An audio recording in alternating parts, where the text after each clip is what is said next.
നമസ്കാരം sir. Sir, കേരളത്തിൽ NSS-SNDP ഐക്യം പല തവണ സംഭവിച്ചതാണ്. ചിലപ്പോൾ അത് ചാപിള്ളയാവും, ചിലപ്പോൾ പിറന്ന് ഒരല്പകാലം നീണ്ടു നിൽക്കും, ബാലാരിഷ്ടത തീരും മുമ്പ് തന്നെ അത് അകാല ചരമം അടയുന്നതും നമ്മൾ കണ്ടിട്ടുണ്ട്. ഇപ്പോഴിതാ വീണ്ടും NSS-SNDP ഐക്യം ഉണ്ടാകാൻ പോവുകയാണ്. രണ്ട് സമുദായ സംഘടനകളുടെയും ജനറൽ സെക്രട്ടറിമാർ അത് പ്രഖ്യാപിച്ചു കഴിഞ്ഞു. ഇത് കേരളത്തിൽ ഈ ഇന്നത്തെ സാഹചര്യത്തിൽ നമ്മൾ ഇത് 2004-ലും 2005-ലും ഒക്കെ കണ്ടതാണ്. അപ്പോൾ ഈ 2026-ൽ ഈ NSS-SNDP ഐക്യം കേരളത്തിൽ, പ്രത്യേകിച്ചും കേരള രാഷ്ട്രീയത്തിൽ ഉണ്ടാക്കാൻ പോകുന്ന മാറ്റം എന്താണ്? പ്രശ്നം അതിനകത്ത് ഒരു അതിൻ്റെ ചരിത്ര പശ്ചാത്തലമുണ്ട്.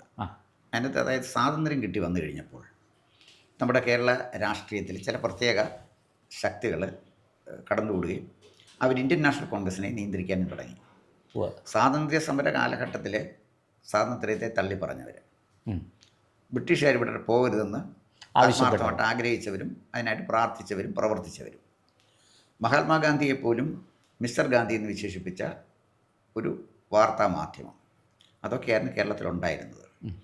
സ്വാതന്ത്ര്യം കിട്ടിക്കഴിഞ്ഞപ്പോൾ ഇവർ പലരും സ്വാതന്ത്ര്യ സമര സേനാനിയായി. സ്വാതന്ത്ര്യ സമരഭടന്മാർ പോകുന്ന ജാഥ പോലും കണ്ടിട്ടില്ലാത്തവൻ സ്വാതന്ത്ര്യ സമര സേനാനിയായി. മോഷണ കേസിൽ ജയിലിൽ കിടന്നവന് സ്വാതന്ത്ര്യ സമര പെൻഷൻ കിട്ടി, താമ്രപത്രം കിട്ടി. റേഷൻ കടയിലെ അരി മറിച്ച് വിറ്റവന് അന്നും ജയിലിൽ കിടന്നു, അവനും കിട്ടി താമ്രപത്രം ഒന്ന്. ഇതായി കേരളത്തിലെ സ്ഥിതി. അപ്പോൾ ഞാൻ പറഞ്ഞു വന്നത്, അത് സ്വാതന്ത്ര്യം കിട്ടിയ സ്വാതന്ത്ര്യാനന്തര കേരളത്തിൽ രാഷ്ട്രീയത്തെ തന്ത്രപൂർവ്വം ചിലർ ഹൈജാക്ക് ചെയ്തു. അത് വളരെ വസ്തുതാപരമായ കാര്യമാണ്. സാർ, രാഷ്ട്രീയത്തെയാണോ ഹൈജാക്ക് ചെയ്തത്, കോൺഗ്രസിനെയാണോ? കോൺഗ്രസിനെ ഹൈജാക്ക് ചെയ്തു. കൃത്യമായിട്ട് നമുക്ക് അങ്ങനെ തന്നെ പറയാം. ഞാൻ പറഞ്ഞ തെറ്റും പ്രശാന്ത് പറഞ്ഞ ശരി അല്ല, അതാ സത്യം. കോൺഗ്രസിനാണ് ഹൈജാക്ക് ചെയ്ത് രാഷ്ട്രീയ കേരള രാഷ്ട്രീയത്തെ അവർ നിയന്ത്രിക്കാൻ തുടങ്ങി. കോൺഗ്രസിനെ ഹൈജാക്ക് ഭരിക്കുന്നത് വന്നു. അത് ആദ്യത്തെ ദേവസ്വം ബോർഡ് രൂപീകരിക്കുന്നത് മന്നത്ത് പത്മനാഭൻ പ്രസിഡന്റും ആർ ശങ്കർ മെമ്പറും പിന്നെ ശങ്കരനാരായണ അയ്യർ എന്നാണ് എൻ്റെ ഓർമ്മ, അദ്ദേഹം മെമ്പറുമായിട്ടായിരുന്നു. അത് ഭരണം ആർ ശങ്കറും മന്നവും ചേർന്ന് തിരുവിതാംകൂർ ദേവസ്വം ബോർഡ് ഭരിക്കാനും കേരളത്തിലെ ഹിന്ദുക്കളെ ഒന്നിപ്പിക്കാനും ആത്മാർത്ഥമായൊരു ശ്രമം നടത്തിയപ്പോൾ തന്നെ ദേവസ്വം ബോർഡിൻ്റെ കാര്യത്തിൽ ഇടപെട്ടു. ആ ദേവസ്വം ബോർഡ് വേണ്ടെന്ന് വെച്ചു. അപ്പോൾ ഇവർ രണ്ടുപേരും വളരെ ബുദ്ധിമാന്മാരായ നേതാക്കന്മാരാണ്. അവർ കൃത്യമായ കാര്യങ്ങൾ മനസ്സിലാക്കി അവർ തീരുമാനിച്ചു, ഈ രാഷ്ട്രീയം ഇങ്ങനെ പോയാൽ ഹിന്ദുക്കൾക്ക് ഇത് അപകടമാണ്. അതുകൊണ്ട് ഹിന്ദു മഹാമണ്ഡലം ഉണ്ടാക്കിയവർ, ഹിന്ദുക്കൾക്ക് ചേർന്ന് പ്രവർത്തിക്കാൻ. കോൺഗ്രസുമായിട്ട് അവരകന്നു. ഡെമോക്രാറ്റിക് കോൺഗ്രസ് എന്ന് പറഞ്ഞൊരു പാർട്ടി അവർ രൂപീകരിച്ചു. ഇന്നത്തെ പോലെ ഇലക്ഷൻ കമ്മീഷൻ അത്തരം മറ്റു ഫോർമാലിറ്റീസ് ഒന്നും ഇല്ലല്ലോ അന്ന്. അവരങ്ങനെ ഒരു പാർട്ടി രൂപീകരിച്ച് നേമത്തും വേറെ ഒരു സ്ഥലത്തും കൂടെ മനസ്സിലാക്കി. നെടുമങ്ങാട്, നെയ്യാറ്റിങ്കര, അങ്ങനെ ഏതാണ്ട് തിരുവനന്തപുരം ജില്ലയിൽ തന്നെ 4 സ്ഥലങ്ങളിൽ മത്സരിച്ചു എന്നാണ് എൻ്റെ അറിവ്. അവിടെയൊക്കെ വായിച്ചുള്ളൊരു ഓർമ്മ. എൻ്റെ ഓർമ്മ നിയമമുണ്ട്, പെട്ടെന്നൊരു ഓർമ്മയിൽ എനിക്കെടുത്ത് പറയാൻ പറ്റുന്നില്ല. അപ്പോൾ 2 സ്ഥലങ്ങളിലാണ് എൻ്റെ ഓർമ്മ. ചിലപ്പോൾ 4 സ്ഥലത്ത് മത്സരിച്ച് കാണും, അതായിരിക്കും ശരി. അവിടെ കോൺഗ്രസിൻ്റെ സ്ഥാനാർത്ഥി അവർ പരാജയപ്പെടുത്തി. ഡെമോക്രാറ്റിക് കോൺഗ്രസിൻ്റെ ആളുകൾ ജയിച്ചു. അപ്പം മന്നവും ശങ്കറും 2 വ്യക്തികളാണ്. പക്ഷേ അവർ വെറും വ്യക്തികളല്ല, അവരുടെ പിന്നിൽ വലിയൊരു സമുദായം, 2 സമുദായങ്ങളുണ്ട്, പ്രബലമായ രണ്ട്. ഇവരൊന്നിച്ചാൽ അപകടമാണെന്ന് മനസ്സിലാക്കി. ഈ സമയത്ത് നിർഭാഗ്യകരമായ ഒരു സംഭവം നടന്നത്, കൊട്ടാരക്കര ശ്രീ ആർ ശങ്കർ നിന്നും അദ്ദേഹം പരാജയപ്പെട്ടു. അത് മന്നത്ത് പത്മനാഭനാണ് പരാജയപ്പെടുത്തിയെന്ന് വിപുലമായ ആരോപണം ഉണ്ടായി. പ്രചാരണം. സത്യത്തിൽ മന്നത്ത് പത്മനാഭൻ അല്ല പരാജയപ്പെടുത്തിയത്, പിന്നെ രാഷ്ട്രീയത്തിലല്ലേ അത് ഏത് വടിയും ഉപയോഗിക്കുമല്ലോ. അങ്ങനെ ആ ശങ്കറും മന്നുവുമായിട്ടുള്ള ഒരു യോജിപ്പ് അവിടെ തകർന്നു. അതാണ് സംഭവിക്കുന്നത്. പിന്നീട് ഒരു യോജിപ്പിൻ്റെ ഒരു മേഖല കണ്ടെത്തുന്നത് ശ്രീ വെള്ളാപ്പള്ളി നടേശൻ ജനറൽ സെക്രട്ടറിയും Shri PK Narayana Panicker NSS general secretary ആയിട്ടിരിക്കുന്ന ഒരു കാലഘട്ടത്തിലാണ്. അവർ യോജിപ്പിലെത്താൻ തീരുമാനിക്കുന്നു. ശ്രീ വെള്ളാപ്പള്ളി പെരുന്നയിലേക്ക് ചെല്ലുന്നു, ശ്രീ നാരായണ പണിക്കരെ കാണുന്നു. അവർ രാമലക്ഷ്മണന്മാരായിട്ട് മുന്നോട്ട് പോകാൻ തീരുമാനിക്കുന്നു. പക്ഷേ ആ ഐക്യവും തകർന്നുപോയി. താമസം പിന്നെ തകർന്നുപോയി. ആ ഐക്യം തകർന്നതിൻ്റെ പിന്നിലൊരു കാര്യം, ഈ നാരായണ പണിക്കർ എന്ന് പറഞ്ഞ ആൾ ഈ നമ്മുടെ നായർ സർവീസ് സൊസൈറ്റിക്ക് സത്യത്തിന് അതിൻ്റെ തകർച്ച തുടങ്ങുന്നത് നാരായണ പണിക്കർ ജനറൽ സെക്രട്ടറി ആകുന്നതോടുകൂടിയാണ്. അദ്ദേഹം പിന്നെ ഒരു ക്ലീൻ ചിറ്റ് കൊടുക്കാൻ ഒക്കുന്ന ഒരാളല്ല. മരിച്ചുപോയ ഒരാളിനെ കുറിച്ച് ഞാൻ കുറ്റം പറയുന്നത് ശരിയല്ലാത്തത് കൊണ്ട് അതിനപ്പുറത്തോട്ട് ഞാൻ പോകുന്നില്ല. നായർ സർവീസ് സൊസൈറ്റിയുടെ തകർച്ച തുടങ്ങുന്നത് നാരായണ പണിക്കരിലൂടെയാണ്. അതുവരെ ഉണ്ടായിരുന്ന എല്ലാ എത്തിക്സും പോയി. അതുവരെ നിലനിന്നിരുന്ന മൂല്യങ്ങൾ നഷ്ടപ്പെടുത്തി. NSSന് എന്തെങ്കിലും മൂല്യങ്ങൾ ഉണ്ടായിരുന്നെങ്കിൽ അത് നഷ്ടപ്പെടുത്തി കഴിയും. അതിനപ്പുറത്തോട്ട് ഞാൻ പോകുന്നില്ല. കാരണം അതിനപ്പുറത്തോട്ട് പോയാൽ മരിച്ച ഒരാളാണ്, അദ്ദേഹത്തെക്കുറിച്ച് അതിനപ്പുറം പറയാനൊക്കത്തില്ല. പറഞ്ഞാൽ അദ്ദേഹത്തെക്കുറിച്ച് ഒരുപാട് പറയാനുണ്ട്. എനിക്ക് വ്യക്തിപരമായിട്ട് അറിയാവുന്ന ആളുമാണ്. ഞാൻ ആ കാലഘട്ടത്തിൽ NSS പുനഃസഭയിൽ ഉണ്ടായിരുന്ന ആളുമാണ്. ആ ദൗത്യം പരാജയപ്പെട്ടതും ഡ്രൈവിംഗ് സീറ്റിലാണ് നാരായണ പണിക്കർ ഇരുന്നതെങ്കിലും ഡ്രൈവ് ചെയ്തത് നാരായണ പണിക്കരായിരുന്നില്ല. ഇടത്തോട്ട് തിരിക്ക് വലത്തോട്ട് തിരിക്ക് എന്ന് പറയാൻ അദ്ദേഹത്തിൻ്റെ പിന്നിൽ ഒരാളുണ്ടായിരുന്നു. അദ്ദേഹത്തിൻ്റെ പ്രൈവറ്റ് സെക്രട്ടറി ആയിട്ട് കയറി പിന്നെ അസിസ്റ്റൻറ്റ് സെക്രട്ടറി, അങ്ങനെയൊന്നും പോസ്റ്റൊന്നും അവിടെ ഇല്ല, നിയന്ത്രിച്ചുകൊണ്ട് സുകുമാരൻ നായർ തന്നെയായിരുന്നു. എന്തായാലും ആ ബന്ധം അത് തകർന്നുപോയി. കാരണം സുകുമാരൻ നായർ ഇല്ലാതെ NSS SNDP തമ്മിലൊരു ബന്ധമുണ്ടാക്കി നാരായണ പണിക്കർ അതിലൂടെ പേരെടുക്കുകയും ചെയ്യുന്നത് അദ്ദേഹത്തിന് ഒട്ടും യോജിക്കാൻ പറ്റുന്നൊരു കാര്യമായിരുന്നില്ല. അതുകൊണ്ട് ആ ബന്ധം തീർന്നു. ഇപ്പോൾ വന്നപ്പോഴേ ഇവർക്ക് വീണ്ടും യോജിക്കേണ്ട അവസ്ഥ വന്നു. ഇവർ യോജിക്കേണ്ട അവസ്ഥ വന്നപ്പോൾ ഒരു കാര്യം പ്രശാന്ത് കൂടെ ഓർത്തിരിക്കണം. സംസ്ഥാനം ഭരിക്കുന്നത് മുഖ്യമന്ത്രി പിണറായി വിജയനാണ്. കേരളം കണ്ട തന്ത്രശാലികളായ രാഷ്ട്രീയ നേതാക്കന്മാരിൽ ഒരാളാണ്. ഇവർ യോജിക്കണം എന്ന് പിണറായി വിജയൻ വിചാരിച്ചാൽ യോജിച്ചേ പറ്റൂ. അതിനപ്പുറത്തോട്ട് ഞാൻ പോകുന്നില്ല. യോജിക്കും. എന്തായാലും അങ്ങനെ അവർ യോജിച്ചു. എന്തായാലും പിണറായി വിജയൻ അങ്ങനെ വിചാരിച്ച് യോജിപ്പിച്ചെങ്കിൽ എനിക്ക് സന്തോഷം. ഹിന്ദു ഐക്യം ഉണ്ടാകട്ടെ. ഹിന്ദു ഐക്യം ഞാനും ഇഷ്ടപ്പെടുന്ന ഒരാളാണ്. അതുകൊണ്ട് ഹിന്ദുക്കളിലെ രണ്ട് പ്രബല സമുദായങ്ങൾ ഇപ്പോൾ ഒന്നിച്ച് നിന്നിരിക്കുകയാണ്. ഇവിടെ ഒരു ചെറിയ പ്രശ്നമുള്ളത്, ഈ ഹിന്ദു ഐക്യത്തിന് വേണ്ടി ആദ്യം ശബ്ദം ഉയർത്തത് ശ്രീ വെള്ളാപ്പള്ളി നടേശനാണ്. ശ്രീ സുകുമാരൻ നായർക്ക് അതിനകത്ത് താല്പര്യമില്ല. അദ്ദേഹത്തിൻ്റെ നായർ ഈഴവ ഐക്യത്തിലാണ് അദ്ദേഹം താല്പര്യം കാണിച്ചതും പിന്നീട് അത് തകർത്ത് കളഞ്ഞതിലൊക്കെ പിന്നിൽ അദ്ദേഹത്തിൻ്റെ ഒരു കൈയുണ്ട്. അതിലോട്ട് ഞാൻ പോകുന്നില്ല. അല്ല, കഴിഞ്ഞ തവണ ഈ 5ാം മന്ത്രി വിവാദം UDF സർക്കാരിൻ്റെ കാലത്ത് 2012-13 ആ കാലത്താണല്ലോ അത് ഉണ്ടാകുന്നത്. ആ സമയത്ത് വാസ്തവത്തിൽ ഈ NSS SNDP ഐക്യം വീണ്ടും ഒന്ന് പൊടി തട്ടിയെടുത്തതാണ്. അതേതാണ്ട് അപ്പോഴാണല്ലോ ഈ താക്കോൽ സ്ഥാനത്തേക്ക് ഒരു നായരെ കൊണ്ടുവരണം എന്നുള്ള ഒരു ആവശ്യം NSS മുന്നോട്ട് വെക്കുകയും SNDP അതിനെ ഒരു പരിധി വരെ പിന്താങ്ങുകയും ചെയ്തു. പിന്നീട് അതിലൊരു വിടവുണ്ടാകുന്നത് സംവരണ വിഷയത്തിൽ തട്ടിയാണ്. ഇപ്പോൾ വീണ്ടും ഈ സംവരണ വിഷയമൊക്കെ ഇപ്പോൾ ഏതാണ്ട് ഒതുങ്ങി. ഇപ്പോൾ വീണ്ടും ഈ പറഞ്ഞതുപോലെ അങ്ങിപ്പോൾ പറഞ്ഞ വെള്ളാപ്പള്ളി നടേശൻ മുന്നോട്ട് വെച്ച ആ ഒരാശയം, അതിന് വലിയ രീതിയിൽ, അല്ലെങ്കിൽ അദ്ദേഹം ചില കാര്യങ്ങളെ ചോദ്യം ചെയ്തു, അതിന് വലിയ രീതിയിൽ അപ്പുറത്ത് നിന്ന് എതിർപ്പുണ്ടായപ്പോഴാണ് ഈ NSS SNDP ഐക്യം വീണ്ടും അതിനെക്കുറിച്ചൊരു ചർച്ചയും അത് സാധ്യമായാൽ എന്താണ് എന്നുള്ളൊരു ചോദ്യവുമൊക്കെ ഉയരുന്നത് അപ്പോഴാണ്. ഇതും കൂടി നമ്മൾ ഈ ഒരു പശ്ചാത്തലം കൂടി വിലയിരുത്തണ്ടേ? തീർച്ചയായിട്ടും. അതിനകത്ത് രണ്ടാമത് വരുന്ന ഈ ഐക്യം വരുമ്പോഴേ, ശ്രീ സുകുമാരൻ നായരും ശ്രീ വെള്ളാപ്പള്ളിയുമായിട്ട് ഐക്യം വരുമ്പോഴേ, ആ ഐക്യത്തിനെ തകർത്തത് ഒരു കോൺഗ്രസ് നേതാവാണ്. അദ്ദേഹത്തിൻ്റെ പേര് ഞാൻ പറയുന്നില്ല, കാരണം അങ്ങനെ പറഞ്ഞു പോകേണ്ട കാര്യമില്ല. ഐക്യം തകർന്നു എന്ന് പറഞ്ഞാൽ മതി, അതതിൻ്റെ വാസ്തവം. രണ്ടുപേരുണ്ട്, ഒരാളല്ല, രണ്ടുപേര് രണ്ട് തലത്തിൽ രണ്ടുപേരെ സ്വാധീനിച്ചാണ് ഈ ഐക്യം ദുർബലമാകുന്നത്. അത് ഐക്യം ദുർബലമാകാനുള്ള പ്രോബ്ലം ഉണ്ടാകുന്നത് NSSൻ്റെ ഭാഗത്തു നിന്നാണ്, SNDPയുടെ ഭാഗത്തു നിന്നല്ല. കാരണം ഇതിനെക്കുറിച്ച് വ്യക്തമായിട്ട് ഞാൻ ഇടപെട്ട ഒരാളെന്നുള്ള നിലയിൽ കൃത്യമായിട്ട് ഞാൻ പറയുന്നു, ആ ഐക്യം വേണ്ടെന്ന് വെച്ചത് പിന്നെ NSS ആണ്. ഞാനത് കൃത്യമായിട്ടൊരു ദൗത്യം ഞാനൊരു ചെറിയ കാര്യത്തിൽ നിർവഹിച്ചിട്ടുള്ളത് കൊണ്ടാണ് ഞാൻ അതിനെക്കുറിച്ച് അങ്ങനെ പറഞ്ഞത്. അതൊക്കെ ചില സംഘടനാ അത് ഞാൻ പോകുന്നില്ല. എന്തായാലും ശരി, അത് അവിടെ അവസാനിക്കുന്നു.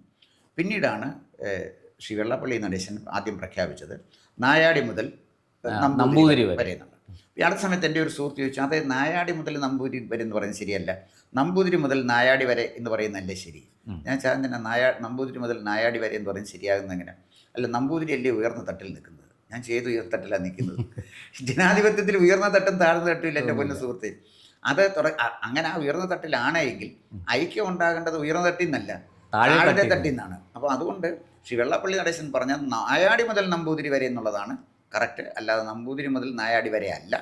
ഏറ്റവും പാർശ്വവൽക്കരിക്കപ്പെട്ടവനെ, ഏറ്റവും ബുദ്ധിമുട്ട് അനുഭവിക്കുന്നവനെ, ഏറ്റവും അധസ്ഥിതനായവനെ, ഏറ്റവും വെല്ലുവിളി അവനെയാണല്ലോ മുന്നേ നിർത്തേണ്ടത്. അതാണല്ലോ മഹാത്മാഗാന്ധി സങ്കല്പം. അങ്ങനല്ലേ? ഒരാൾ പോലും പട്ടിണി കിടക്കാത്തൊരു രാജ്യമല്ലയോ അദ്ദേഹം സങ്കല്പിച്ചത്. ഇന്ത്യക്കാരനെ, സാധാരണ ഇന്ത്യക്കാരൻ്റെ വസ്ത്രമല്ലയോ അദ്ദേഹം ധരിച്ചത്, ഈ തോർത്ത് കൊണ്ടുകൊടുത്ത് പോയപ്പോൾ അദ്ദേഹം അങ്ങനെയാണല്ലോ ധരിച്ചത്. അപ്പോൾ ഇവിടെ നമുക്കങ്ങനെ സ്വാതന്ത്ര്യ സമരത്തിന് അങ്ങനെ ഒരു പാരമ്പര്യമല്ലേ ഉള്ളത്. അപ്പോൾ അതുകൊണ്ട് ശ്രീ വെള്ളാപ്പള്ളി നടേശൻ ഉപയോഗിച്ച നായാടി മുതൽ നമ്പൂതിരി വരെ എന്നുള്ള ടേമാണ് ശരി. അതുകൊണ്ട് അദ്ദേഹം പറഞ്ഞാൽ എനിക്ക് വളരെ കറക്റ്റാണെന്ന് പറഞ്ഞു.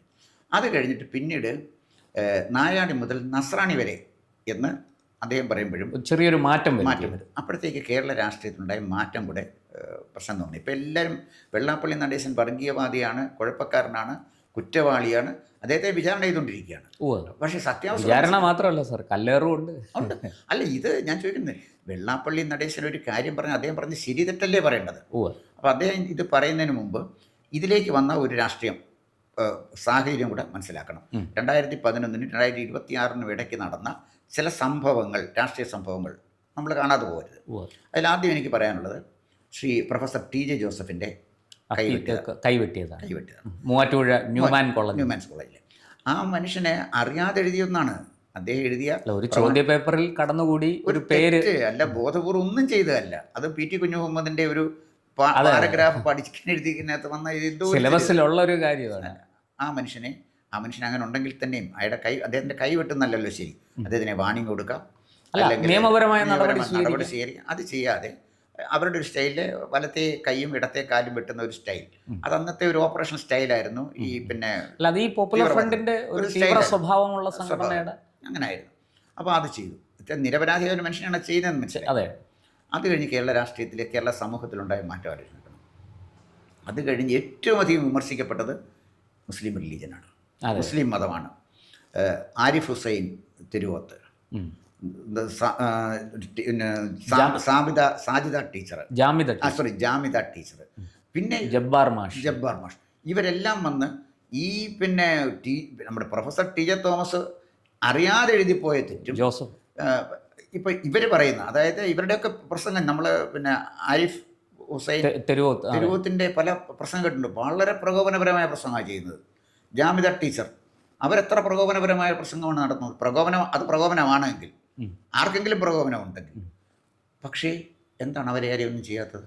കാരണം തീവ്രവാദ ശക്തികൾ കേരളത്തിലെ ദുർബലമായി, ഇല്ലാതായി എന്നല്ല ഞാൻ പറഞ്ഞത്, ദുർബലമായി. അതൊരു ഘട്ടമായിരുന്നു. പക്ഷേ സാർ, അത് പറയുമ്പോഴും നമ്മൾ ഈ ആരിഫ് ഹുസൈനും ഈ ജബ്ബാർ മാഷിനും ജാമിദ ടീച്ചറിനും ഒക്കെ പോലീസ് പ്രൊട്ടക്ഷൻ ഉണ്ട്. ഇപ്പോൾ നേരിട്ടല്ലെങ്കിലും അവരെ ഈ പോലീസ് സ്പെഷ്യൽ ബ്രാഞ്ച് അടക്കം ഷാഡോ ചെയ്യുന്നുണ്ട്. ആരിഫ് ഹുസൈന് നേരിട്ട് എനിക്ക് തോന്നുന്നു വിത്ത് ലോഡഡ് ഗൺമാൻ ഉണ്ട് എന്നാണ് ഞാൻ മനസ്സിലാക്കുന്നത്.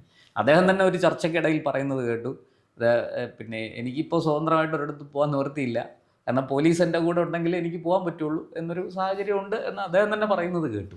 അല്ല, അതായിക്കോട്ടെ, ഞാൻ പറഞ്ഞു വന്നത്. പക്ഷേ എങ്കിലും ഈ അന്നുണ്ടായിരുന്ന ആ വെല്ലുവിളി ഇന്നില്ല. അത് കഴിഞ്ഞല്ലേ പിന്നെ അരിയും മലരും കരുതാനും ഉദ്ധരിക്കാൻ കരുതാനും ആലപ്പുഴയിൽ ഒരു കൊച്ചുകുട്ടിയെ കൊണ്ട്, അതും പരസ്യമായിട്ടല്ലേ. അപ്പോൾ ഇത് നോക്കേണ്ട, തീവ്രവാദം ഘട്ടം ഘട്ടമായിട്ട് വന്ന് അവസാനം ഇന്ന് തീവ്രവാദം നിന്നതല്ല, തീവ്രവാദം നിർത്തിയതാണ്. അപ്പോൾ എന്താ സംഭവിക്കുന്നതെന്ന് ചോദിച്ചാൽ, ഒരു ഭാഗത്ത് തീവ്രവാദം വരുമ്പോൾ അതിനെ കൗണ്ടർ ചെയ്യാൻ മറുഭാഗത്ത് തീവ്രവാദം വരും. അത് സ്വാഭാവികമായ കാര്യമാണ്. അപ്പോൾ ഞാനിത് പറയുന്നതിൻ്റെ കാര്യം, ഞാൻ ഇടതുപക്ഷക്കാരനായിരുന്നു.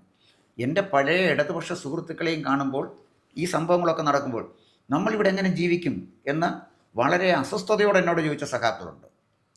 അസ്വസ്ഥതയോടെ അവർ ഭയപ്പെട്ടു. അതായത് സൊസൈറ്റിയിൽ ഒരു ഫിയർ സൈക്കോളജി ഉണ്ടായി വന്നു. അത് പിന്നെ കുറച്ചു കാലം മുമ്പ് അജിത് ഡോവല് ഒരു പ്രസംഗം നടത്തിയപ്പോൾ അദ്ദേഹം പറഞ്ഞൊരു കാര്യം എന്നെ പ്രത്യേകിച്ച് സ്പർശിച്ചൊരു കാര്യം.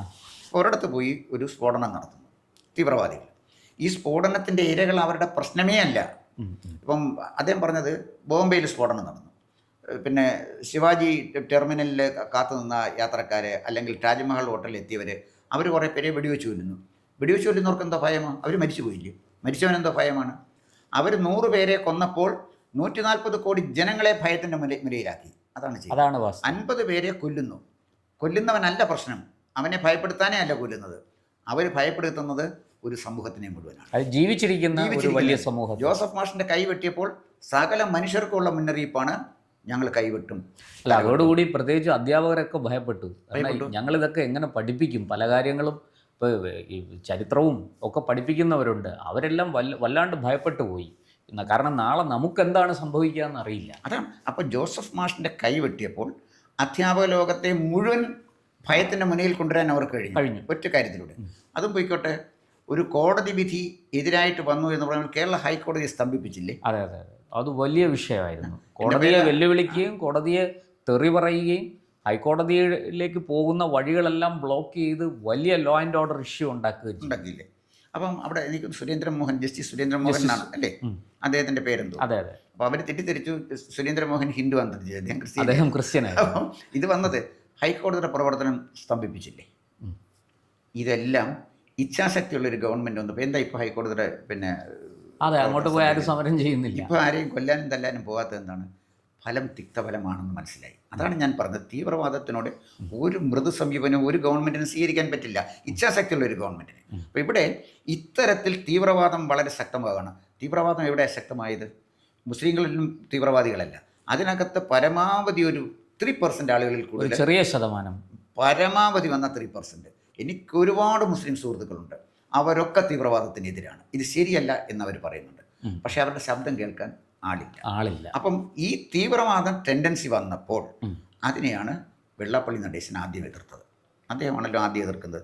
അത് മാൻഹോളിലൊരു ആള് നൗഷാദ് എന്ന് പറഞ്ഞൊരു പയ്യൻ, പിന്നെ വേറെ ഒരാൾ അല്ലാതെയും മരിച്ചു. ഒരാൾ ഹിന്ദുവും ഒരാൾ പിന്നെ മുസ്ലിമുമായിരുന്നു. അപ്പോൾ രണ്ടുപേർക്കും 2 തരത്തിലുള്ള കോമ്പൻസേഷനാണ് കൊടുത്തത്. അപ്പോൾ അദ്ദേഹം പറഞ്ഞു, ഇങ്ങനെ അപകടത്തിൽപ്പെട്ട് മരിക്കുന്നെങ്കിൽ മുസ്ലിമായിട്ട് മരിക്കണം എന്ന് പറഞ്ഞാൽ അന്ന് ഭയങ്കര വിമർശനമാണ്. 2016 തെരഞ്ഞെടുപ്പ് എത്തി നിൽക്കുന്ന പടിവാതിക്കൽ നിൽക്കുമ്പോഴാണ് ഈ സംഭവം. അല്ല, ഞാൻ ചോദിക്കുന്നത്, ഒരുപോലെ അപകടത്തിൽ 2 പേരും മരിക്കുന്നു, ഒരാൾ ഹിന്ദു ഒരാൾ മുസ്ലിമും. മുസ്ലിമായിട്ട് മരിച്ച ആളിനെ 10 ലക്ഷം കൊടുക്കുമ്പോൾ ഹിന്ദുവായിട്ട് മരിച്ച ആളിന് 2 ലക്ഷം രൂപയാണ് കൊടുത്തത്. ഇതായിരുന്നു കോമ്പൻസേഷനിലെ വ്യത്യാസം. 8 ലക്ഷം രൂപയുടെ വ്യത്യാസം വന്നു. പാവപ്പെട്ടവന് കൊടുത്താൽ ആലോചിച്ച് നോക്കണം. ഇതിനെതിരെ വെള്ളാപ്പള്ളി നടേശൻ പ്രതികരിച്ചു. അവിടുന്നാണ് അദ്ദേഹം തുടങ്ങുന്നത്. അവിടുന്ന് അദ്ദേഹം തുടങ്ങി ഘട്ടമായിട്ടാണ് ഈ പിന്നെ മലപ്പുറം ജില്ലയിലേക്ക് പോകുന്നത്. മലപ്പുറം ജില്ലയെക്കുറിച്ച് പറഞ്ഞത്, അദ്ദേഹം പ്രതിനിധീകരിക്കുന്ന, അദ്ദേഹം ജനറൽ സെക്രട്ടറി ആയിട്ടുള്ള SNDP യോഗത്തിന് അവിടെ സ്കൂളുകൾ കൊടുത്തിട്ടില്ല. ആരാ സ്കൂൾ കൊടുക്കായിരുന്നത്? ലീഗ്. ഏത് സാഹചര്യത്തിൽ ലീഗ് കൊടുത്തില്ല? ഈ പിന്നെ ദളിത് പിന്നോക്ക ന്യൂനപക്ഷ ഐക്യം വേണമെന്നും മുന്നോക്കക്കാരെ ഒറ്റപ്പെടുത്തണമെന്നും അതിന് നേതൃത്വം കൊടുക്കണമെന്ന് പറഞ്ഞ് മുന്നേ നിർത്തിയിരുന്ന ആളാണ് വെള്ളാപ്പള്ളി നടേശൻ. അദ്ദേഹത്തിന് അവസാനം മനസ്സിലായി ഇതെല്ലാം ശരി വേണമെന്ന് പറഞ്ഞ് പോയ ആളിനെ ഒരു പള്ളിക്കൂടം അവിടെ കിട്ടിയില്ല. അപ്പം മുസ്ലിം ലീഗ് അദ്ദേഹത്തെ പിന്നിൽ നിന്ന് കുത്തിയെന്ന് അദ്ദേഹം പറയും തെളിവുകൾ വെച്ചുകൊണ്ടാണ്. ഒരു സ്കൂൾ പോലും അവിടെ കൊടുത്തില്ലല്ലോ. ശരിക്കും പറഞ്ഞാൽ മലപ്പുറത്തെ SNDP യോഗത്തിന് സ്കൂളില്ല, എനിക്കറിയാവുന്ന കാര്യമാണ്. പക്ഷേ മഞ്ചേരിയിലെ NSSന് ഒരു കോളേജുണ്ട്, അത് പഴയ കോളേജാണ്. ചില NSS സ്കൂളുകളും ഉണ്ട്, അതൊക്കെ പഴയതാണ്, ഇപ്പോഴത്തെ അല്ല. ഈ മഞ്ചേരിയിലെ ഈഴവരെ സഹായിക്കുന്ന ഒരാളുണ്ടായിരുന്നു, അദ്ദേഹത്തിൻ്റെ പേര് മഞ്ചേരി ഭാസ്കരൻ പിള്ള എന്നാണ്. അദ്ദേഹം തിരുവല്ലക്കാരൻ. അദ്ദേഹം അവിടെ പോയി ഒരു സ്കൂളൊക്കെ വെച്ച് വിവേകാനന്ദ എഡ്യൂക്കേഷൻ ട്രസ്റ്റ് ഉണ്ടാക്കി. അവിടെ കോളേജ് സ്കൂളൊക്കെ ഉണ്ട് നിലമ്പൂര്. അദ്ദേഹത്തിന് ഏറ്റവും വലിയ രസം, അവിടുത്തെ നിശ്ചിത ശതമാനം അഡ്മിഷൻ ഈഴവർക്കായിട്ട് അദ്ദേഹം മാറ്റിവെച്ചിരിക്കുക. അതായിരുന്നു രസം. അപ്പം അദ്ദേഹം പിന്നെ NSSന്റെ ഡയറക്ടർ മെമ്പറായിരുന്നു. അതെ. അപ്പം അദ്ദേഹം പിന്നെ ശ്രീ വെള്ളാപ്പള്ളി നടേശൻ തന്നെ പറയുന്നുണ്ട്, മഞ്ചേരി ഭാസ്കരൻ പിള്ളയാണ് ഞങ്ങളെ സഹായിച്ചിരുന്നത്. അപ്പോൾ ഇവിടെ ഞാൻ പറഞ്ഞു വന്നത്, അപ്പോൾ അങ്ങനെ അത്രമാത്രം ശക്തമായ ഒരു അവഗണന വരികയും അധികാരം കിട്ടിയിട്ടും തങ്ങളെ സഹായിക്കുകയും ചെയ്യാതിരുന്ന ഒരു സംവിധാനത്തിൽ, ഒരു പൊളിറ്റിക്കൽ പാർട്ടിയെ അവസാനം ഒരു ഘട്ടം വന്നപ്പോൾ അദ്ദേഹം തള്ളിപ്പറഞ്ഞപ്പോൾ വിദ്യാഭ്യാസ സ്ഥാപനം അവിടെ കിട്ടിയിട്ടില്ല എന്നാണ് അദ്ദേഹം പറഞ്ഞത്. അതുപോലെ തന്നെ അദ്ദേഹം പറഞ്ഞൊരു കാര്യം, പെരുന്നാളൊക്കെ വരുന്ന സമയത്ത് മലപ്പുറത്തെ എല്ലാ ഹോട്ടലുകളും അടഞ്ഞു കിടക്കും, നമുക്ക് ഗ്ലാസ് വെള്ളം കുടിക്കാൻ നിവൃത്തിയില്ല എന്നുള്ളൊരു സത്യമാണ് പറഞ്ഞത്. ആരെങ്കിലും തുറക്കാനുള്ള സംവിധാനം ഉണ്ടെങ്കിൽ നല്ലതാണ്, അത് അടച്ചു കിടന്നോട്ടെ, അത് മതപരമായ ഒരു ആചാരമാണ്. പക്ഷേ മറ്റാളുകൾ ഗ്ലാസ് വെള്ളം കുടിക്കാൻ എന്ത് ചെയ്യും? ഇത് നമ്മുടെ ഒരു സ്വതന്ത്ര രാജ്യമല്ലേ? ഇത്തരം ചില വിഷയങ്ങളാണ് വെള്ളാപ്പള്ളി പറഞ്ഞപ്പോൾ വെള്ളാപ്പള്ളിയെ കല്ലെറിയാനും ക്രൂശിക്കാനുമായിട്ടാണ് ആളുകൾ പോയത്. ഇതേ സാംസ്കാരിക നായകന്മാരും ഇതേ രാഷ്ട്രീയ നേതാക്കന്മാരും ഈ ടി.എ. ജോസഫിൻ്റെ കൈവെട്ടിയപ്പോൾ എന്തെങ്കിലും പറഞ്ഞു? ഒരുത്തം ഏതെങ്കിലും ഒരു സാംസ്കാരിക നായക കുരച്ചു? ഇല്ലല്ലോ. അവരെ നായകരെന്ന് ഞാൻ പറയുകയില്ല, ആരും ചെയ്തില്ലല്ലോ, ആരും മിണ്ടിയില്ല. അരിയും മലരും കരുതാൻ പറഞ്ഞപ്പോൾ ഏതെങ്കിലും രാഷ്ട്രീയ പാർട്ടിക്കാരൻ അക്ഷരം മിണ്ടിയില്ല. എന്താ സംഭവിച്ചത്? നമ്മൾ അറിയാതെ തന്നെ ഒരു ഹിന്ദു ഐക്യം ഉണ്ടായി. ഹിന്ദുക്കൾക്ക് ഒന്നിച്ച് നിന്നേ പറ്റുമെന്ന് ഹിന്ദുവിൽ ബോധമുണ്ടാക്കിയത് ഹിന്ദുവല്ല, മറിച്ച് ഇസ്ലാമിക് ടെററിസ്റ്റുകളാണ്. മുസ്ലിമെന്ന് ഞാൻ പറയത്തില്ല, ഇസ്ലാമിക് ടെററിസ്റ്റുകളാണ്. മുസ്ലിം ലീഗ് കേരളം ഭരിച്ചുകൊണ്ട് ഒരു കുഴപ്പവും, അവരുടെ സമുദായത്തിന് കുറേ കാര്യങ്ങൾ ചെയ്തു എന്നുള്ളതല്ലാതെ തീവ്രവാദത്തിനോട് എന്നും മുസ്ലിം ലീഗ് മുഖം തിരിച്ചാണ് നിന്നിട്ടുള്ളത്. അക്കാര്യത്തിൽ എനിക്ക് മുസ്ലിം ലീഗിനോട് ബഹുമാനമാണ്. മുസ്ലിം ലീഗ് ഉള്ളതുകൊണ്ട് തന്നെയാണ് മലപ്പുറത്തൊരു കലാപം ഉണ്ടാകാതെ ശ്രദ്ധിച്ചതും. ഈ ബാബറി മസ്ജിദ് തകർന്നു വീണപ്പോഴേ ചില പ്രശ്നങ്ങളും ഉണ്ടായി, കൊലപാതകങ്ങളൊക്കെ ഉണ്ടായി. പക്ഷേ വ്യാപകമായ തോതിൽ ഒരു ആക്രമണമോട് അഴിച്ചുവിടാതിരുന്നത് ലീഗിൻ്റെ ഒരു ഫലമാണ്. പ്രത്യേകിച്ച് പാണക്കാട് തങ്ങൾമാർ എല്ലാവരും ബഹുമാനിക്കുന്ന ആളുകളാണ്. ഇപ്പം ലീഗിനെ സംബന്ധിച്ചിടത്തോളം മുസ്ലിം സമുദായത്തിന് പ്രാധാന്യം കൊടുക്കുന്നുവെങ്കിലും അവർക്ക് തീവ്രവാദ സ്വഭാവമില്ല, അതൊരു നിസ്സാരമല്ല. പക്ഷേ പോപ്പുലർ ഫ്രണ്ട് വന്നപ്പോൾ തീവ്രവാദത്തിലേക്ക് ഇത്തരക്കാർ അതിനകത്തൊക്കെ ചെറിയ രീതിയിൽ നുഴഞ്ഞു കയറിയിട്ടുണ്ട്. ലീഗിന് വരാൻ പോകുന്ന പ്രശ്നം അതാണ്, അത് നമ്മുടെ വേറെ വിഷയമാണ്, അതിലേക്ക് ഞാൻ പോകുന്നില്ല. ഇന്ന് ലീഗ് ദുർബലമായിക്കൊണ്ടിരിക്കുന്നതിൻ്റെ കാരണവും അത് തന്നെയാണ്. നമുക്കിതിലേക്ക് വരാം സാർ. വെള്ളാപ്പള്ളി അപ്പം ഈ സാഹചര്യത്തിലാണ് വെള്ളാപ്പള്ളി ഈ ഐക്യം പ്രഖ്യാപിക്കുന്നത്. അതിൻ്റെ ചരിത്ര പശ്ചാത്തലം ഞാൻ പറഞ്ഞതേ ഉള്ളൂ. വെള്ളാപ്പള്ളി അതുമായിട്ട് മുന്നോട്ട് പോയപ്പോൾ സുകുമാരൻ നായർ അതുമായിട്ട് യോജിക്കേണ്ടി വന്ന സാഹചര്യത്തിലേക്ക് ഞാൻ പോകുന്നില്ല, അതിൻ്റെ പിന്നിലുള്ള കാര്യങ്ങളിലേക്ക് ഞാൻ പോകുന്നില്ല. യോജിച്ചു എന്നുള്ളത് നല്ലൊരു കാര്യമായതുകൊണ്ട് അതിലേക്ക് ഞാൻ പോകുന്നില്ല. അങ്ങനെയാണ് ഇത് കേരള രാഷ്ട്രീയത്തിൽ ഉണ്ടാക്കാൻ പോകുന്ന ഒരു ഇമ്പാക്റ്റ്, വലിയ ഇമ്പാക്റ്റ് ഉണ്ടാകും. അതിൻ്റെ കാര്യം എന്താ വെച്ചാൽ, ഇന്ന് ഹിന്ദു ഐക്യത്തിൻ്റെ ഒരു ഐക്കണായിട്ട് നിൽക്കുന്നത് ശ്രീ വെള്ളാപ്പള്ളി നടേശനാണ്. അദ്ദേഹം വലിയ തുടങ്ങി വെച്ചത്. അതെ, അദ്ദേഹം വലിയ NSS വേണമെന്ന് പറഞ്ഞത്. അപ്പോൾ അദ്ദേഹത്തിൻ്റെ വിലപേശൽ ശക്തി വളരെ വലുതാണ്. നമ്മൾ എത്ര കുറ്റം പറഞ്ഞാലും അദ്ദേഹത്തിൻ്റെ വിലപേശൽ ശക്തി വളരെ വലുതാണ്. അതെ അതെ. ശ്രീ സുകുമാരൻ നായരെ സംബന്ധിച്ചിടത്തോളം അദ്ദേഹം NSSൽ വളരെ ദുർബലനാണ്. ഈ സമുദായം, നായർ സമുദായം, ഒരു ശരാശരി നായരോട് ചോദിച്ചു നോക്കിയോളൂ, സുകുമാരൻ നായരെ അംഗീകരിക്കുന്നില്ല. എനിക്ക് അദ്ദേഹത്തോടുള്ള വിരോധം കൊണ്ട് പറഞ്ഞല്ല, അദ്ദേഹത്തിന് ആ ഒരു സ്വാധീനം ഈ സമുദായത്തിലില്ല. കാരണം അത് അദ്ദേഹം തന്നെ തെളിയിച്ചാണ്. 2019 കോന്നിയിലും വട്ടിയൂർക്കാവിലും ഉപതെരഞ്ഞെടുപ്പ് നടത്തിയപ്പോൾ അദ്ദേഹത്തിൻ്റെ 2 സ്ഥാനാർത്ഥികളും പരാജയപ്പെട്ടു പോയി. നായന്മാർ താമസിക്കുന്ന സ്ഥലത്ത് പോലും അവർക്ക് വോട്ട് കിട്ടിയില്ല. കിട്ടിയെങ്കിൽ അതെങ്കിലും പറയാമായിരുന്നു. അപ്പോൾ അദ്ദേഹത്തിൻ്റെ ആ ഒരു ഘട്ടത്തിൽ അദ്ദേഹത്തിനെ സംബന്ധിച്ചിടത്തോളം അദ്ദേഹത്തിൻ്റെ സ്വജനപക്ഷപാതവും അഴിമതിയും ഒക്കെ കൊണ്ട് ആ സമുദായത്തിൽ ഒറ്റപ്പെട്ട് നിൽക്കുന്ന ഒരാളാണ് അദ്ദേഹം. അദ്ദേഹത്തിന് ഒരു കച്ചിത്തുരുമ്പ് കിട്ടിയത് ഈ ഹിന്ദു ഐക്യമാണ്. സമർത്ഥമായിട്ട് അദ്ദേഹം അത് ഉപയോഗിച്ചു. പക്ഷേ NSSും SNDPയും യോജിച്ചു കഴിയുമ്പോൾ അതിൻ്റെ പ്രഹരശേഷി സംശയിക്കേണ്ട കാര്യമില്ല, വളരെ വലുതാണ്. ഒന്നും സംഭവിക്കില്ലെന്ന് പറയില്ല. കാരണം ഒരു സമൂഹത്തെ, ഹിന്ദു എന്ന് പറയുന്ന ഒരു പൊതുസമൂഹത്തെ ചിന്തിപ്പിക്കാൻ ഈ ഐക്യം പ്രേരിപ്പിക്കും. പെട്ടെന്നൊരു റിസൾട്ട് ഇതിനുണ്ടാക്കുമോ എന്ന് ചോദിച്ചാൽ എനിക്കത് പെട്ടെന്ന് പറയാൻ പറ്റില്ല. കാരണം 2026 തിരഞ്ഞെടുപ്പിൽ ഇത് മാത്രമല്ല മറ്റ് പല ഘടകങ്ങൾ വരുന്നത് കൊണ്ട് അതിനെക്കുറിച്ച് ഞാൻ പറയുന്നില്ല. എങ്കിലും ഭാവി കേരള രാഷ്ട്രീയത്തിൽ മൗലികമായ ചില മാറ്റങ്ങൾ ഉണ്ടാക്കാൻ ഈ 2 സമുദായങ്ങളുടെ ഐക്യം വഴിതെളിക്കും എന്ന് മാത്രമല്ല, ഒട്ടേറെ പോസിറ്റീവ് ചേഞ്ചസും കേരളത്തിൽ ഉണ്ടാകും. ഇതിൻ്റെ ഏറ്റവും വലിയ ഗുണം, തീവ്രവാദ രാഷ്ട്രീയം കേരളത്തിൽ വിലപ്പോവില്ല എന്ന് തെളിയിക്കാൻ ശ്രീ വെള്ളാപ്പള്ളി നടേശന് കഴിഞ്ഞു എന്നുള്ളതാണ് ഇതിൻ്റെ പ്രത്യേകത. അതുപോലെ സാർ, ഈ പ്രീണന രാഷ്ട്രീയത്തിനും ഇതൊരു വലിയ അടിയായിരിക്കും എന്ന് നമുക്ക് അതിന് സംശയിക്കേണ്ട കാര്യമില്ല. അത് പിന്നെ പ്രസൻറ്റ് അതൊരു വേറെ വിഷയം. കാരണം എന്നറിയാം, 2026 UDF അധികാരത്തിൽ വരികയും മുസ്ലിം ലീഗ് കേരളം ഭരിക്കുകയും ചെയ്യുന്ന ഒരു സാഹചര്യം വന്നാൽ എന്താണ് സംഭവിക്കാൻ പോകുന്നത് എന്ന് നമുക്കറിയാം. യഥാർത്ഥത്തിൽ ഇതിൻ്റെ വളർച്ച വരാൻ പോകുന്ന അവിടെയാണ്. ഈ 2026 തെരഞ്ഞെടുപ്പിന് മുമ്പ് ഒരു മാറ്റവും വരാൻ പോകുന്നില്ല. കാര്യമായ അടിസ്ഥാനപരമായ മാറ്റം വരുന്നത് UDF അധികാരത്തിലെത്തിയാൽ ആ ഘട്ടത്തിലായിരിക്കും. അത് പിന്നെ നമ്മൾ ചർച്ച ചെയ്യേണ്ട ഒരു വിഷയമാണ്. എന്തായാലും ശരി, ഈ നായാടി മുതൽ നസ്രാണി വരെ എന്ന വെള്ളാപ്പള്ളി നടേശൻ്റെ പ്രഖ്യാപനത്തിൽ ഇപ്പം മതമേലധ്യക്ഷന്മാർ മാറി നിൽക്കുന്നതിൻ്റെ കാര്യം അവരുടെ വ്യക്തിപരമായ ചില അജണ്ടകൾ നടപ്പിലാക്കാൻ കോൺഗ്രസ് അവരെ സഹായിക്കും എന്നുള്ളത് കൊണ്ടാണ്. ക്ലിമിസ് തിരുമേനി തന്നെ എനിക്ക് തോന്നുന്നു സതീശൻ്റെ വേദിയിലെങ്ങാണ്ട് ചെല്ലുന്ന ഒരു പടം കുറച്ച് ദിവസം ഞാൻ അപ്പോൾ അത് വരും. പിന്നെ മാത്യൂസ് തൃതീയൻ ഓർത്തഡോക്സ് സഭയുടെ, അവർക്കൊക്കെ പ്രത്യേക രാഷ്ട്രീയമുണ്ട്. അതൊക്കെ അവരുടെ പേഴ്സണൽ രാഷ്ട്രീയമാണ്, അതൊക്കെ അവരുടെ പ്രത്യേക രാഷ്ട്രീയമാണ്. പക്ഷേ അതൊന്നും കൊണ്ട് ഈ ഒരു ഐക്യത്തിനെ തടയാൻ കഴിയില്ല. അത്തരത്തിലേക്ക് കേരള രാഷ്ട്രീയം പോകും. 2026 തെരഞ്ഞെടുപ്പിനും 2030 വരെയുള്ള ഘട്ടം 4 കൊല്ലം കേരള രാഷ്ട്രീയം നമ്മൾ പ്രതീക്ഷിക്കാത്ത ഒട്ടേറെ മാറ്റങ്ങൾക്ക് വിധേയമാകും. സംഭവബഹുലമായിരിക്കും. അദ്ദേഹം ഉയർത്തിപ്പിടിച്ച മുദ്രാവാക്യം, നായാടി മുതൽ നസ്രാണി വരെ എന്നുള്ള മുദ്രാവാക്യത്തിന് പ്രസക്തി വർദ്ധിച്ചു വരുന്നതായിട്ടാണ് ഇനിയും നമ്മൾ കാണാൻ പോകുന്നത്. അത് കാത്തിരുന്ന് കാണാം. എന്തായാലും നമുക്ക് കാത്തിരിക്കാം. ഈ പറഞ്ഞതുപോലെ നായർ ഈഴവ ഐക്യം സാധ്യമാവുകയും അത് ഈ 2026 തെരഞ്ഞെടുപ്പിന് ശേഷം പിന്നീട് ഭരണമാറ്റവും മറ്റും ഉണ്ടാകുമ്പോൾ അത് ചെലുത്താൻ പോകുന്ന സ്വാധീനവും ഒക്കെ കാത്തിരുന്ന് കാണേണ്ട കാര്യം തന്നെ. തീർച്ചയായിട്ടും. കൂടുതൽ വാർത്തകളും വിശേഷങ്ങളും നേരിട്ട് ലഭിക്കാൻ ജനങ്ങളിൽ നിന്ന് ജനങ്ങളിലേക്ക് ജനഭൂമി ന്യൂസ് സബ്സ്ക്രൈബ് ചെയ്യൂ. ബെൽ ബട്ടൺ അമർത്താനും മറക്കരുത്.